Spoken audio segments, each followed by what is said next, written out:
প্রথম দিন থেকে বলছি যে তদন্তকে যে প্লেস অফ অকারেন্স সেটাকে ট্যাম্পারিং করার ব্যবস্থা হয়েছে, প্রথম দিন থেকে বলছি।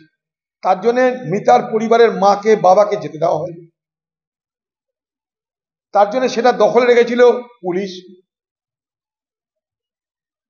তার জন্য পুড়িয়ে দেওয়ার পর এফআইআর হচ্ছে।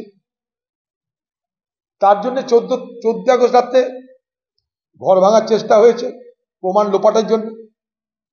প্রথম দিন থেকে আমরা বলেছি যে প্রমাণ লোপাটের নেতৃত্ব দিচ্ছে মমতা ব্যানার্জি, কারণ তিনি যেদিনকে বললেন রবিবারের মধ্যে আমি সব ফয়সালা করে দেবো, আরো 4-5 জনকে ধরার ব্যবস্থা করে দিচ্ছি, তার পুলিশ যখন বলে দিল যে ধর্ষণের আগে খুন না ধর্ষণ করার পরে খুন সেটা দেখতে হবে, অপরাধী পাওয়া হয়ে গেছে, এ স্বীকার করে নিয়েছে, তখনই বুঝে গেলাম যে অপারেশন ধামাচাপা শুরু হয়ে গেছে।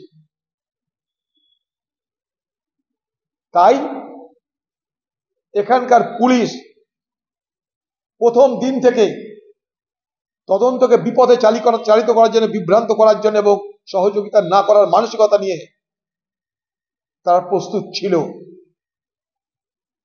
এটা প্রথম দিন থেকে শুধু আমি নয়, এ বাংলার বহু মানুষ সেটা নিয়ে আশঙ্কা প্রকাশ করেছিল, কারণ রাজ্যের নাম পশ্চিমবঙ্গ, যেখানে ধর্ষণ হয়, ধর্ষণে খুন হয়, অপরাধীদের সাজা হয় না, এটাই পশ্চিমবঙ্গ।